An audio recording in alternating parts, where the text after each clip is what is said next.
নমস্কার ভক্তরা, জয় শ্রীকৃষ্ণ, রাধে রাধে। ভক্তরা, ৩ মার্চ হল হোলি এবং চন্দ্রগ্রহণ। আজ শুধু একটি গরুকে খাওয়ান, আপনার 7টি জনমের অভাব হবে না। ৩ মার্চ রাতে আকাশে যে দৃশ্য দেখা যাবে তা কোনো সাধারণ জ্যোতির্বিদ্যা সংক্রান্ত ঘটনা নয়। এই রাতে মহাবিশ্বের সবচেয়ে রহস্যময় এবং ধ্বংসাত্মক শক্তি আমাদের পৃথিবীর সাথে সংঘর্ষে লিপ্ত হতে চলেছে। জ্যোতিষশাস্ত্র এবং তন্ত্রে চন্দ্রগ্রহণকে আনুমানিক সময় হিসাবে বিবেচনা করা হয় যখন মহাবিশ্বের সমস্ত অদৃশ্য দরজা খুলে যায়। এই দিনে করা একটি ছোট অনুষ্ঠানও 1000 গুণ উপকার করে এবং অজান্তে করা একটি ছোট ভুল ভবিষ্যৎ প্রজন্মকে ধ্বংস করে দিতে পারে। আপনি কি কখনো ভেবে দেখেছেন কেন কিছু ঘর সর্বদা সম্পদে ভরা থাকে, আবার অন্যরা আপনি যতই কঠোর পরিশ্রম করুন না কেন কখনো স্থায়ী হয় না? এটি সরাসরি আমাদের কর্ম এবং মহাবিশ্বের রহস্যময় কাজের সাথে জড়িত। কিন্তু এই সব কিছুর মধ্যে আমাদের প্রাচীন গ্রন্থগুলি একটি গোপন কথা বর্ণনা করে।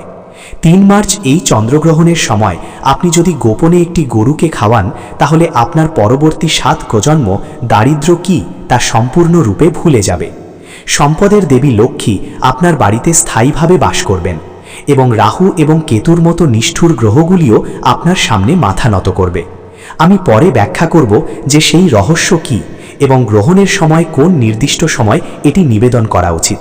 আমি তার আগে আপনার জন্য এটি বোঝা অত্যন্ত গুরুত্বপূর্ণ যে এই চন্দ্রগ্রহণ কেন এত ধ্বংসাত্মক এবং এত অলৌকিক। যখনই চন্দ্রগ্রহণ হয় তখন মহাবিশ্বে এক বিরাট উত্থান ঘটে। বিজ্ঞান কেবল এটিকে সূর্য, পৃথিবী এবং চাঁদের বিন্যাসের জন্য দায়ী করে।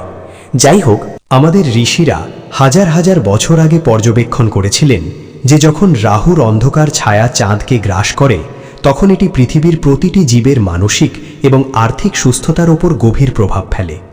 চাঁদ আমাদের মন, আমাদের আবেগ এবং আমাদের ঘরের সম্পদের প্রবাহের একটি সরাসরি কারণ। যখন চাঁদ তার ক্ষতিকারক অবস্থায় থাকে তখন একজন ব্যক্তির চিন্তা শক্তি দুর্বল হয়ে পড়ে, মানুষ ভুল সিদ্ধান্ত নেয়, বাড়িতে অপ্রয়োজনীয় ঝগড়া শুরু হয় এবং সবচেয়ে বড় প্রভাব আমাদের বাড়ির কোষাগারের ওপর পড়ে। এখন আপনারা হয়তো ভাবছেন যে রাহু এবং চন্দ্রের মধ্যে এই প্রতিদ্বন্দ্বিতা আমাদের পারিবারিক অর্থের সাথে কি সম্পর্কযুক্ত। এর পেছনে একটি গভীর এবং রহস্যময় গল্প রয়েছে যা সরাসরি সমুদ্র মন্থনের সময় থেকেই উদ্ভূত। যখন দেবতা এবং দানবরা খর সাগরের সমুদ্র মন্থন করেছিলেন তখন 14টি মূল্যবান রত্ন আবির্ভূত হয়েছিল। এই রত্নগুলির মধ্যে একজন ছিলেন স্বয়ং দেবী লক্ষ্মী এবং অন্যজন ছিলেন ভগবান ধন্বন্তরী, যিনি হাতে অমৃতের পাত্র নিয়ে আবির্ভূত হয়েছিলেন। যখন ভগবান বিষ্ণু মোহিনী রূপ ধারণ করে দেবতাদের অমৃত উৎসর্গ করতে শুরু করেছিলেন তখন শরভানু নামে এক অমৃত রাক্ষস নিজেকে ছদ্মবেশে দেবতাদের সারিতে বসেছিলেন। অমৃত রাক্ষস ছলনা করে কয়েক ফোঁটা অমৃত পান করেছিলেন, কিন্তু অমৃত যখন তার গলা দিয়ে নামতে যাচ্ছিল তখন সেখানে বসে থাকা সূর্য এবং চন্দ্র তাকে চিনতে পেরে ভগবান বিষ্ণুকে ইঙ্গিত করলেন। ভগবান বিষ্ণু তৎক্ষণাৎ তার সুদর্শন চক্র দিয়ে অসুরের মাথাটি তার দেহ থেকে বিচ্ছিন্ন করে দিলেন। তবে অমৃত তার গলায় পৌঁছে যাওয়ায় তার মাথা এবং দেহ উভয়ই চিরতরে অমর হয়ে গেল। তার মাথার নাম ছিল রাহু এবং তার ধড়ের নাম ছিল কেতু। সেই দিন থেকে রাহু এবং কেতু সূর্য এবং চন্দ্রকে তাদের সবচেয়ে বড় শত্রু মনে করে। যতবার সময়ের চাকা ঘুরবে রাহু এই পুরনো প্রতিদ্বন্দ্বিতার প্রতিশোধ নিতে চাঁদকে গ্রাস করার চেষ্টা করবে। এই ঘটনাটিকে চন্দ্রগ্রহণ বলা হয়। রাহু যখন চাঁদকে আঁকড়ে ধরে তখন চাঁদের অমৃতের মতো রশ্মি পৃথিবীতে পৌঁছাতে পারে না, পরিবর্তে রাহুর বিষাক্ত এবং নেতিবাচক শক্তি পৃথিবীতে পড়ে। এই সময়ে নেতিবাচক শক্তি সবচেয়ে বেশি সক্রিয় থাকে। আজও প্রাচীন লোকেরা বলে যে গ্রহণের সময় কিছু কার্যকলাপ এড়ানো উচিত।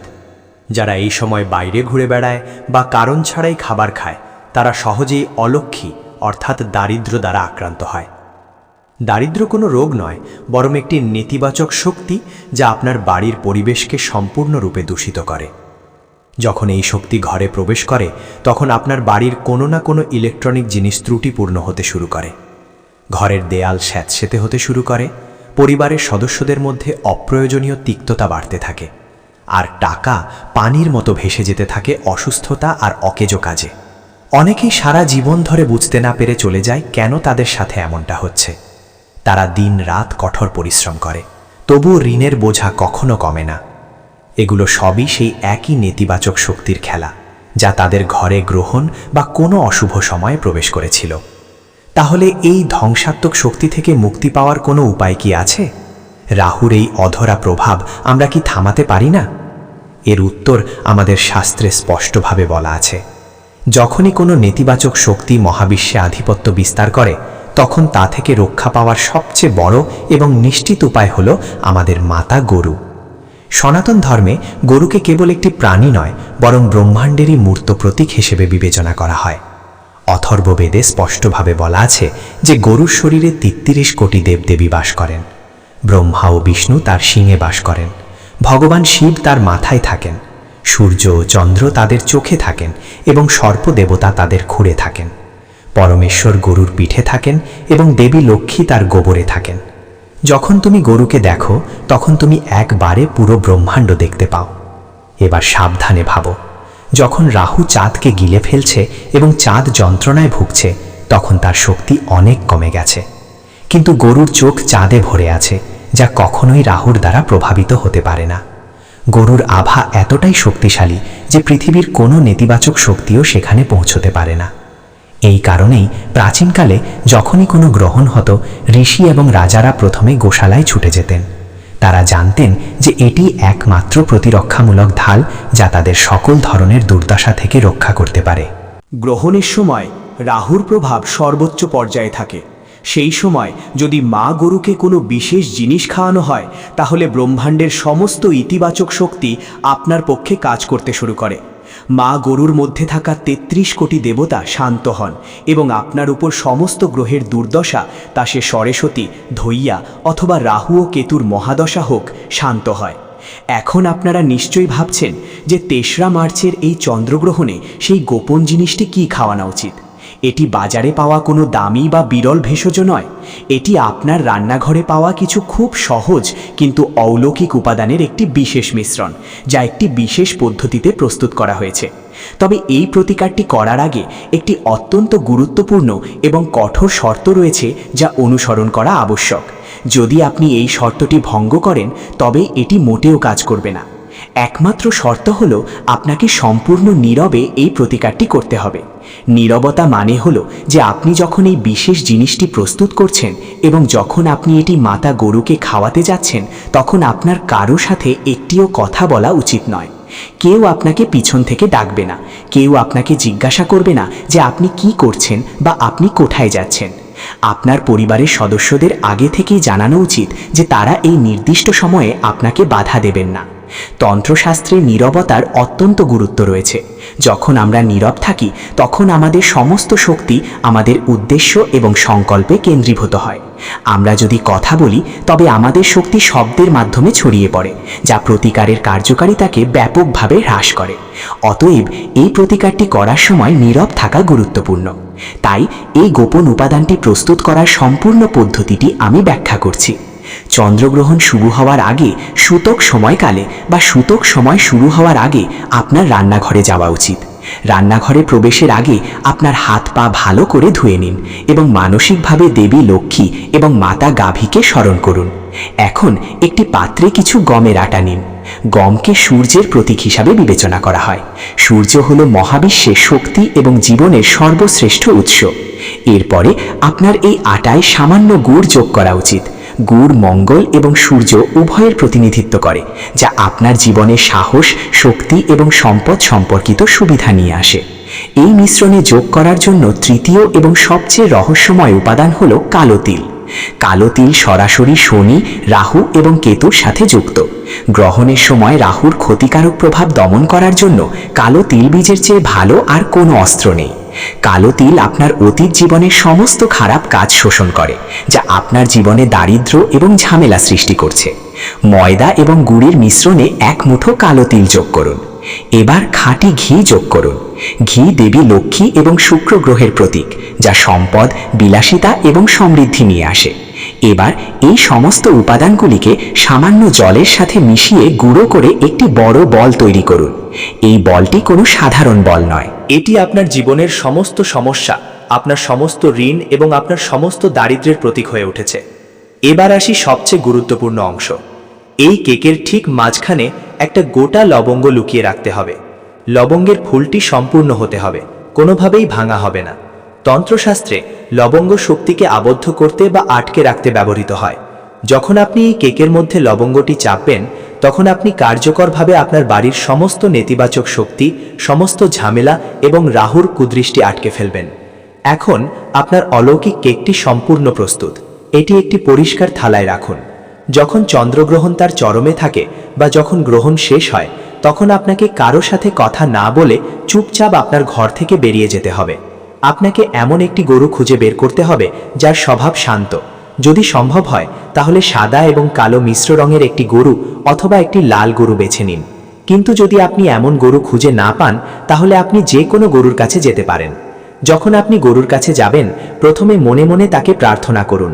আপনাকে কিছু বলতে হবে না, মনে মনে শুধু বলো, হে মা গাভী, হে সুরভি, হে কামধেনু, আমার এবং আমার পরিবারের সকল পাপ ক্ষমা করো, জেনে শুনে বা অজান্তে, এই জন্মে অথবা পূর্ববর্তী জন্মে।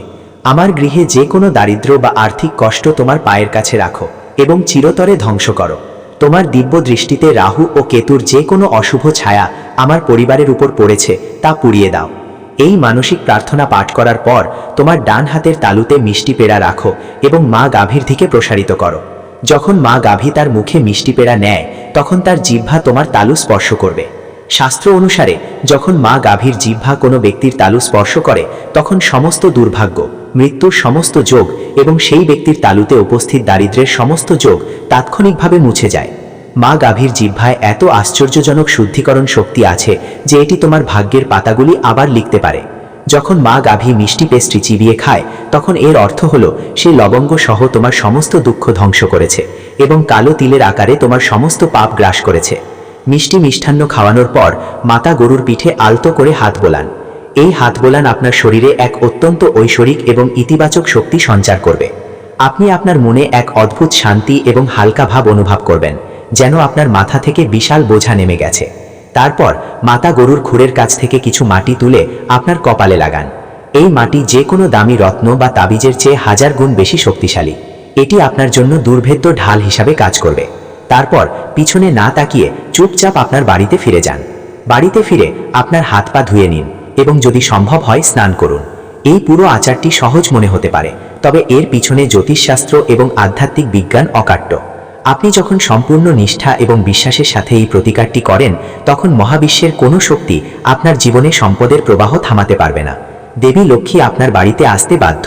আপনি লক্ষ্য করবেন যে এই প্রতিকারটি করার মাত্র কয়েকদিনের মধ্যেই আপনার জীবনে উল্লেখযোগ্য এবং ইতিবাচক পরিবর্তন আসতে শুরু করবে।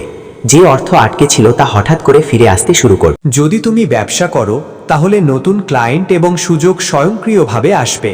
যদি তুমি চাকরি করো, তাহলে পদোন্নতির পথ স্বয়ংক্রিয়ভাবে খুলে যাবে। ঘরের অপ্রয়োজনীয় দ্বন্দ্ব সম্পূর্ণরূপে শান্ত হবে এবং পরিবারের সকল সদস্যের মধ্যে গভীর ভালোবাসা এবং সম্প্রীতি গড়ে উঠবে। সবচেয়ে গুরুত্বপূর্ণ বিষয় হলো, এই প্রতিকারটি কেবল তোমার উপকারই করবে না, বরং তোমার ভবিষ্যৎ প্রজন্মের জন্য সম্পদ এবং সমৃদ্ধির পথও খুলে দেবে। কারণ যখন তুমি মাতা গরুর সেবা করবে এবং তার মাধ্যমে তোমার কর্মফল শুদ্ধ করবে, তখন এই অনুশীলনের পুণ্যফল 7 প্রজন্ম পর্যন্ত প্রসারিত হবে। তোমার সন্তানদের এবং তাদের সন্তানদের জীবনে যে ধরনের সংগ্রামের সম্মুখীন হতে হয়েছে, তা কখনোই মোকাবেলা করতে হবে না। এটি মাতা গরুর আশীর্বাদ, যা কখনো বৃথা যায় না। অতএব ৩রা মার্চের এই চন্দ্রগ্রহণ নষ্ট হতে দিও না। এই সময় বারবার ফিরে আসে না। মহাবিশ্ব তোমাকে নিজের হাতে তোমার ভাগ্য পরিবর্তন করার একটি অসাধারণ সুযোগ দিচ্ছে। কোনো সন্দেহ পোষণ করো না। সন্দেহ থাকলে কখনো অলৌকিক ঘটনা ঘটে না। সম্পূর্ণ নিষ্ঠা, সম্পূর্ণ বিশ্বাস এবং সম্পূর্ণ নিষ্ঠার সাথে এই গোপন আচারটি সম্পাদন করো। মনে রেখো, তোমাকে নীরবে এইসব করতে হবে। যখন মাতা গরু তোমার বিশেষ মিষ্টি গ্রহণ করবে, তখন তুমি বুঝতে পারবে যে মহাবিশ্ব তোমার প্রার্থনা শুনেছে। তোমার জীবনের প্রতিটি সমস্যা যা তোমাকে রাতে জাগিয়ে রাখে এবং ভেতর থেকে তোমাকে গ্রাস করে, শীঘ্রই তা শেষ হয়ে যাবে। শুধু তোমার কর্ম পবিত্র রাখো, কারো সম্পর্কে খারাপ চিন্তা করো না এবং যখনই সুযোগ পাও বোবা প্রাণীদের সাহায্য করো, কারণ ঈশ্বর সর্বত্র উপস্থিত এবং প্রায়শই এই বোবা প্রাণীদের আকারে আমাদের পরীক্ষা করতে আসেন। এই কলিযুগে মাতা গরুর সেবা করার চেয়ে বড় ধর্ম আর কিছু নেই। এই গ্রহণের সময় তোমার মন শান্ত রাখো, রাগ এড়িয়ে চলো, কারো সাথে তর্ক এড়িয়ে চলো এবং যতটা সম্ভব তোমার প্রিয় দেবতার মন্ত্র জপ করো। গ্রহণ ভয় পাওয়ার সময় নয়, বরং নিজেকে আধ্যাত্মিকভাবে শক্তিশালী করার সময়। যখন তুমি তোমার ভেতরের শক্তি জাগ্রত করবে, তখন কোনো বাহ্যিক গ্রহের গমন, কোনো গ্রহগ্রহণ তোমার ক্ষতি করতে পারবে না। তুমি নিজেই তোমার ভাগ্যের স্রষ্টা হয়ে উঠবে। তাই ৩রা মার্চ রাতের জন্য প্রস্তুত হও, যখন একটি ছোট মিষ্টি এবং মাতা গরুর আশীর্বাদের মাধ্যমে তুমি তোমার জীবনের সবচেয়ে বড় বিজয় অর্জন করবে। তোমার ঘর থেকে চিরতরে দারিদ্র্য দূর করার সময় এসেছে। এই দুর্দান্ত প্রতিকারটি চেষ্টা করে দেখো এবং এর অলৌকিক কাজটি দেখো। বিশেষ করে গর্ভবতী মহিলাদের এবং আমাদের রাশিফলের ওপরের প্রভাব কিভাবে পড়বে। এবং সবচেয়ে গুরুত্বপূর্ণ বিষয় হলো, গ্রহণ শেষ হওয়ার পরে এবং হোলিকা দহনের আগে তোমার কি পদক্ষেপ নেওয়া উচিত যাতে তোমার পরিবার ক্ষতিগ্রস্ত না হয়। ভক্তরা, তোমাদের ভিডিওটি সম্পূর্ণ দেখতে হবে। যদি আজ এই ভিডিওটি অসম্পূর্ণ রেখে ভুল করে থাকো, তাহলে সারা জীবন আফসোস করতে হতে পারে। কেউ কেউ ভিডিওটি অসম্পূর্ণ রেখে চলে যায় কোনো সাফল্য না পেয়ে। অতএব দয়া করে পুরো ভিডিওটি দেখুন। যদি তুমিও নিশ্চিত করতে চাও যে চন্দ্রগ্রহণের তোমার এবং তোমার পরিবারের ওপর কোনো প্রতিকূল প্রভাব না পড়ে, তাহলে ভিডিওটির শেষ পর্যন্ত তোমাকে অবশ্যই থাকতে হবে। তো ভক্তবৃন্দ, আর সময় নষ্ট না করে আসুন তথ্য দিয়ে শুরু করি এবং শিখি। প্রথমে তারিখগুলি নিয়ে আমাদের মনে যে বিভ্রান্তি তৈরি হয় তা নিয়ে আলোচনা করা যাক। আমরা যদি হিন্দু ক্যালেন্ডারের দিকে তাকাই, তাহলে দেখা যাবে যে হোলি উৎসব ফাগুন মাসের পূর্ণিমা তিথিতে পালিত হয়। 2026 সালে ফাগুন পূর্ণিমা তারিখটি 2রা মার্চ সন্ধ্যায় শুরু হবে এবং 3রা মার্চ সন্ধ্যা পর্যন্ত চলবে। এখন এখানেই সমস্ত বিভ্রান্তির শুরু। সাধারণত আমরা পূর্ণিমার দিনে হোলিকাকে দহন করি, কিন্তু 2026 সালে 3রা মার্চ সন্ধ্যায় আকাশে একটি চন্দ্রগ্রহণ ঘটেছিল। যদি আমরা আমাদের শাস্ত্রের কথা বলি, তাহলে এটি একটি অটল নিয়ম যে গ্রহণের সময় কোনো শুভ কাজ, পূজা বা অগ্নি করা উচিত নয়।